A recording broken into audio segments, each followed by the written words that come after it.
Hey mamas, you are listening to the Motherhood is Ghetto podcast. We all know motherhood can be a beautiful thing, but girl, it can also be ghetto. Join me as we discuss some of the best and worst parts of being a mom raising kids, all while trying to figure out this thing called life.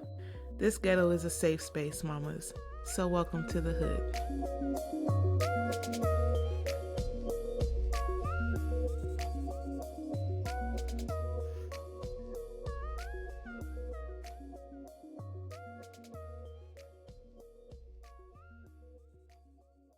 Hey mamas, welcome back to another episode of Motherhood is Ghetto. My name is Joy, and how y'all doing out there? If you're doing all right, you already know what to say. Say amen. I pray you're having a good day, a good week so far. And before I get into today's episode, we're not going to pay the bill, okay? Before we get into today's episode, I just want to check in and ask, how are you doing? Just genuinely from one person to another, how are you doing? I find myself asking myself this a lot lately, just based off of the state of the world today. There's so much, there's so much going on, y'all. So many things, and quite honestly, a lot of it is scary. Um, just just the state of the world today worries me. And I know that if I'm worried, then a lot of y'all may be worried. So I'm just checking in to see how y'all are doing, making sure that you are taking care of you, turning off that news or putting your phone down when you need to, stepping away from the screen, doing something else, touching grass, going outside, because man, this is a lot. This is a lot that's going on. Depending on it, actually, it really doesn't even matter what side of the issues that you're on. This is America is America right now, and I just want to check on y'all, make sure you're okay. I know I've been thinking a lot about what the future may look like for my kids and even for myself, and I get worried and frustrated and I get mad. But at the same time, I'm making sure to stay focused and not let what's going on in the world deter me from staying motivated and reaching my goals and trying to be the best mom I can be to my kids. So, if you're in the same boat, then I encourage you to do the same. But I just wanted to let y'all know that we're going to be all right. We're going to be all right. This too shall pass. I pray that it passes for the quickness, because there's things going on that ain't right. It ain't right. And it's crazy to think that our country has gotten here, but we here. And I'm just praying for everyone who's affected or is going to be affected by all these changes going on as far as citizenship and people getting sent to countries they have no ties to, families being separated, and just all that stuff is heavy. It's heavy, but I want y'all to make sure you're taking care of yourself. Make sure that you're doing what you can to teach your children whatever it is in your heart you feel you want to teach them or guide them on. But yeah, it's a lot. So I just wanted to check in, make sure everyone is okay. Amen. Amen. So today's episode, I thought it was kind of fitting. I wanted to talk about survival mode. And one night I was up and I was thinking about I had just finished recording the episodes about CPS almost taking my kids. And I was up one night and I was thinking, like, have I been raising my kids all this time in survival mode?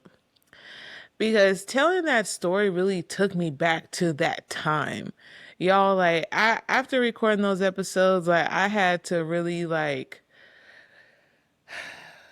I had to woosah, like, and I had to recalibrate. I had to recalibrate after that because it really did take me back to that mindset and how I was feeling and just how low I felt during that time. And I was thinking I was in 100% survival mode during that time. So many things were going on that for me, in my opinion, was very traumatic, had a real effect on my life. And I don't know if I responded to it in the best way. I remember always being stressed. I remember always being tired. And when I think back on how my kids may have perceived what was going on, it almost brought me to tears because I just don't remember. I remember like doing what I needed to do and taking care of my kids and stuff like that, but I don't remember being as present and hands on with them. And that makes me sad because because I'm definitely like that now and I've been doing the work to bring myself out of survival mode. And I just was asking myself, like, was I raising my kids in love or was I raising them in survival mode?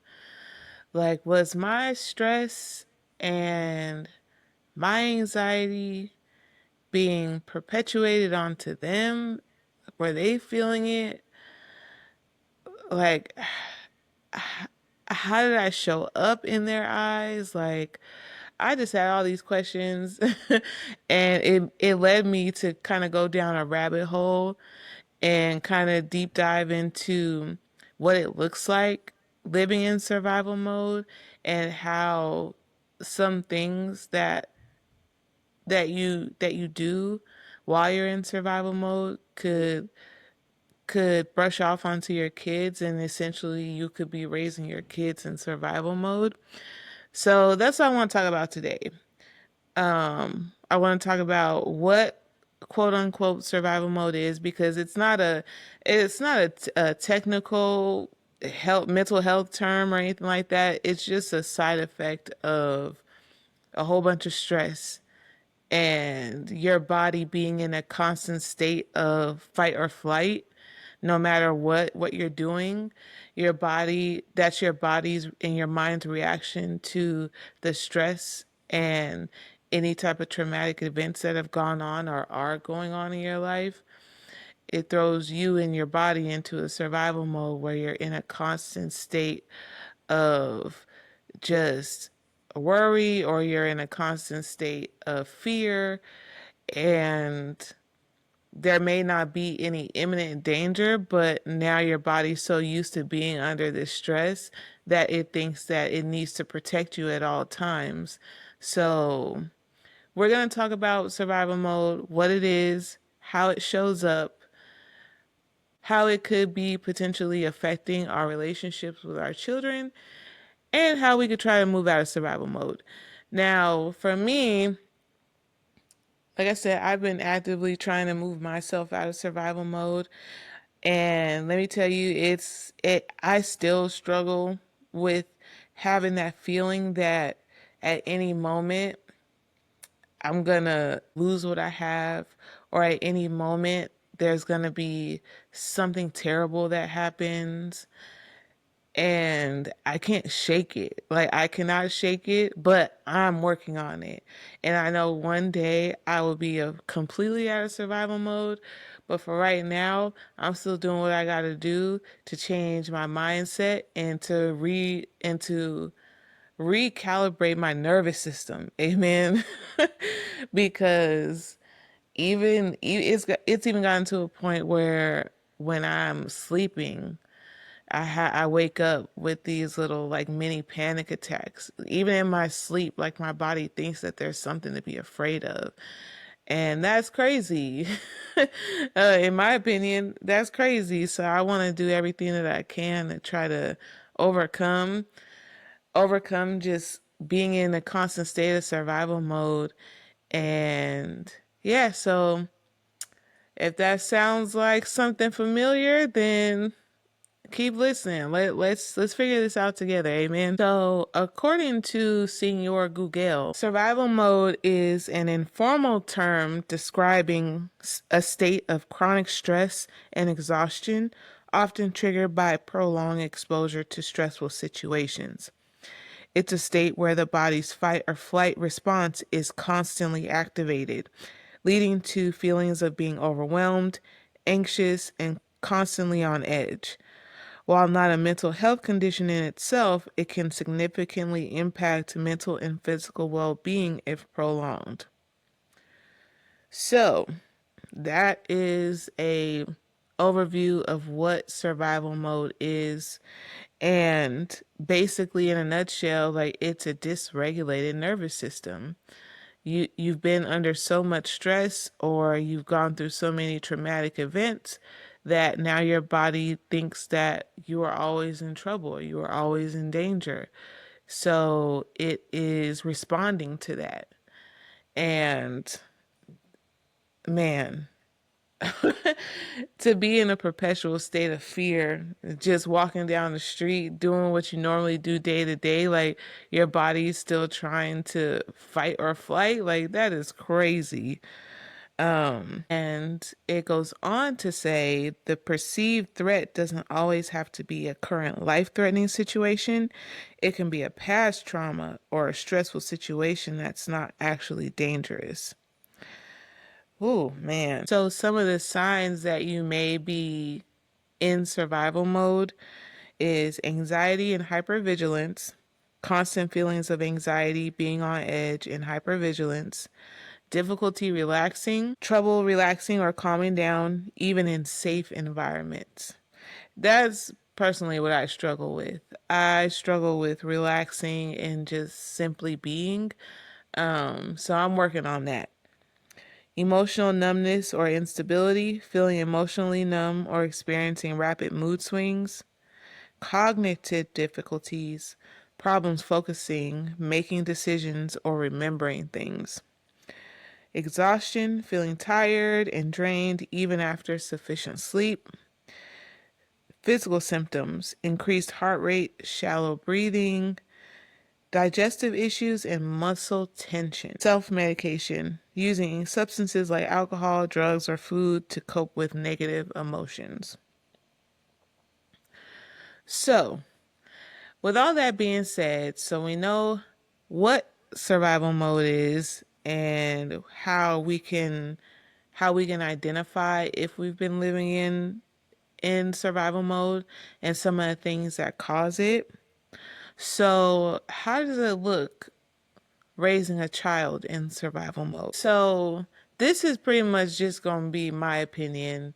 If you want to do your research on, how if you think that you may be raising your child in survival mode, then you could do your research. But I'm just going to share what I think, in my opinion, as to how I came to the conclusion that I may have been raising my children in survival mode. So, in my opinion, kids adapt to their environment. So, what they hear, what they see, what they can touch, smell, their experiences, all that, they learn to adapt to it. So, if you're in a constant state of survival mode, if you're overworked, you're exhausted all the time, you're you're in a constant state of fear or past traumas or current traumas, are taking over your life and making you move a certain way or act a certain way or live a certain way, all that stuff. Your children are watching it. And at some point they're going to reconcile in their minds that this is a normal way to live. So just as an example, so if you're a mom, right? And you fear that if you don't work enough hours or if you don't work every day, even on your off days, that y'all are going to be broke or you're going to lose your place of living. So you have to keep working. Like you have to miss all the milestones, all the things that are going on with your kid because you have to make a living. Because if you don't, then you're going to end up like so and so, and you don't want that to happen. Or you experienced that growing up where you maybe had an unstable environment and your family had to move from place to place because your parents kept losing a job and they couldn't pay their rent. So that past trauma could be bubbling up for you as an adult. And now the way you live and the way that you go about life is all in response to that trauma. It's all about you surviving and living in that survival mode because your body has been conditioned to think that this is what I have to keep doing, like no matter what, because I don't want to end up like that. I don't want to experience that same trauma in my adult life. So your children are seeing this and they're thinking that that's normal. So then they also live their lives that way. So when they grow up, the cycle just continues. And for me, what I think is that that's how we end up raising our kids in survival mode and instead of love.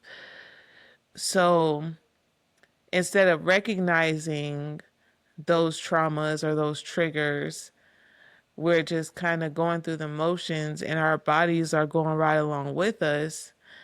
And at the end of the day, we could be raising our kids in survival mode and not even know it. So some of the ways that I feel like raising your child in survival mode can come up when it comes to your children and the relationships that you have with your kids. It can mean less connection because when you get home from work, all you want to do is sleep. So you come home, cook dinner, go straight to bed type of thing. Also, too, it could mean you're too busy with work because of the fact that you're so scared to be broke or to be homeless or for your kids to be hungry. You work all day, every day. Don't take any days off. Everything is just work, work, work. So you don't have time, for family. I feel like when you're in survival mode, you're just emotionally unavailable. As I think in the past and how I went about life, these things come up for me. Like I don't feel like I was emotionally available for my kids, and I don't feel like I gave enough love. I think I gave just enough for them to not feel not feel like no one loved them, but I believe in my opinion that I could have given so much more. The way that I love my kids down now, but I feel like I could have gave so much more when they were younger because I definitely was that mom who was always working. Anytime overtime came up, I would sign up for it because I just didn't know what to expect. With my husband, if he was, if he was going to keep a job or not, I was always afraid that I was going to lose what I had. So I stayed busy with work to make sure financially we were okay. And just thinking back on it, I was like, I could have given so much more. And a lot of the times I was too tired to spend like real quality time with my kids. I was so tired. I just remember being in a perpetual state of tiredness when my kids were younger. At one point I was working two jobs, like it was just wild. And all because I was like, I don't know what to expect. And I don't ever want to be in a position where I lose what I have. And things just kept happening like unexpectedly. And I remember my trauma and my fight or flight got so bad that my heart rate would elevate every time my phone rang while I was at work, because I was so used to getting a phone call about something going on with my husband or my kids, then I would have to leave work. Like it got so bad that anytime my phone would ring at work, like I would like stop and my heart rate would elevate, my heart would beat really fast, and I would just kind of like have to catch my breath before I looked to see who's calling, because I was always afraid that it was going to be someone on the other end telling me something, that something was wrong with my kids, something was wrong with my husband, and I needed to come home right away. So that for me, that's how bad it got. And the more that I think about it, the more I'm like, man, I was living in survival mode and I may have been raising my kids in survival mode, and dang it. That's how I feel, like dang it. Like so much time spent in survival mode. I could have been loving my kids more, spending more time, just all that stuff. But also too, I feel like raising your kids in survival mode could mean, that term tough love. Like when your parents say like I'm giving you tough love, or they say like I'd rather it be me telling you this or doing this to you than someone else on the streets or a stranger. I feel like that can be included in raising your kids in survival mode, because it's like you're administering the tough love because that's what you got, or that's how you were raised, or that's what you experienced, and all that is just a trauma response. And that may not, I don't know, I don't prescribe to tough love. I don't believe in it. I don't think that it's helpful for anybody, but to each their own. People do what they do. I think too it could also look like criticism. When you're super super critical of your child, nothing that they ever do is good enough. The the constant pressure and like you need to do better, you need to do more, you need to get this grade, you need to play like this, you need to bring these type of grades home, you need to graduate as this. Just, and then when they don't meet those expectations, then a whole bunch of criticism comes, because you maybe grew up to where you were overly criticized, or your work or what you did was overly criticized by your parents or caregivers. So now you feel like I can't relive this again. So so you're perpetuating that on your own children, because you're trying to survive what you went through, and it's just like I said, it just turns into a vicious cycle, and I would say it's hard to break, but I'm trying, and I don't want my kids to say my mom struggled to make sure we were taken care of and to put food on the table. Like my mom always made it happen. Like she didn't have nothing. Like I don't want my kids to say that about me. I want my kids to say that their mom lived her life. She was happy. She was filled with joy. She did the things that she loved to do. And she loved us all at the same time. I don't want my kids to be talking about the struggle. I don't want that. I don't want to wear struggle as a badge of honor because I don't think it's a badge of honor. It's just something that we all go through and we learn from, and hopefully we make it out the other side of. But I don't want my kids saying, like, highlighting the fact that I had to overcome so many obstacles. Not saying that that's a bad thing, but I just don't want that to be all that my life is about. Or I don't want that to be all that my kids remember about me. I want my kids to remember that I smiled and I changed my life around and I lived a life that was worth living to me. And I know that I can't do that or I can't show them that if I'm constantly living in a state of survival mode.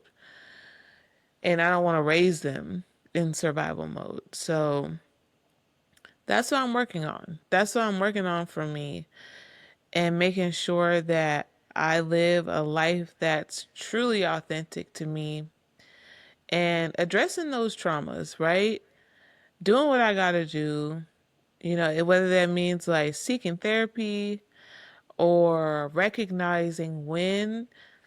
you know, recognizing when those past traumas or those stressors come up and kind of taking a moment like, okay, let's breathe through it. Let's figure out what we're going to do next, but let's not have a survival mode reaction to this. And I would say it's working. I would say that pretty much during the daytime, I'm good, but at nighttime, I don't know what it is. Sometimes my mind starts thinking about so many things, and then I get overwhelmed, and then I get scared, and then I start to panic about things that haven't even happened, probably won't happen, but now I'm scared, and now I'm triggered. So it's crazy, but yeah, it just made me stop and think for a minute. Like, I think I was raising my kids in survival mode back then, and I'm definitely making up for it now because the way that our lives are now and how we live our lives, man, it's 1,000 times better. And not even like from a material standpoint. I feel like mentally I'm better. I'm more clear headed, and I feel like now more so than ever. I feel like I have lots of energy. I remember feeling really drained, even when I was in my 20s. I remember feeling really drained and just out of energy, like for everything. I felt emotionally drained, physically drained, mentally drained, everything. And when I feel myself, and not to say that doesn't happen to me, now, but when I do feel that way, then I'm able to recognize it and kind of do some things to alleviate so that way my body doesn't kick into that survival mode thing again. But I am a work in progress. I'm just doing what I can do. But but yeah, I hope that this topic resonates with someone. I feel like I was kind of all over the place, so I apologize about that. But it was on my mind. Like I was just like, well, how have I been raising my kids in survival mode and not in love? Because I feel like now I'm raising them in love, but back then, baby, I don't even know. And also too, like there's parts of my past that I really don't remember because I was trying so hard to forget them and trying so hard to block it out of my mind as a response to the trauma, like trying to survive, trying to get past that. And there's just some things I don't remember. And my kids will tell me something like, Mom, don't you remember about? Nah, baby, I don't remember. And I think that's where those cognitive issues come in and the forgetfulness and stuff. Like, baby, I don't remember. I was trying so hard to forget. But that's pretty much it, mamas. I'm gonna go ahead and land the plane here. Thank you so much for tuning in today's episode. If you found it helpful, please share it with anyone who you also think would find it helpful. Don't forget to follow me on Instagram at motherhood_ghetto. I post me and the kids there so you can keep up with us. Also, too, you can DM me there if you have any questions or any topics you'd like me to talk about pertaining to motherhood. Also, follow the show. If you're listening on Spotify or Apple Podcasts, make sure you follow the show so that way you're notified every time I upload an episode. Also, too, I'm on YouTube now. Amen. So you can subscribe to the YouTube channel, turn on your notifications so that way you're notified there too. So if you want to see me on screen, and also, last but not least, don't forget to pick up your copy of the Empower Mama Planner. It is available on Amazon, and I will have it linked in the show notes as well as in the description on YouTube. Thank you so much for tuning in, and until next time, mamas. Thank you so much for listening to today's podcast. Don't forget to follow the podcast and share with anyone who you think may enjoy it. And follow me on Instagram at motherhood_ghetto. Also, feel free to DM me if you have any experiences, opinions, or views on motherhood you'd like me to share on the podcast. Until next time, mamas.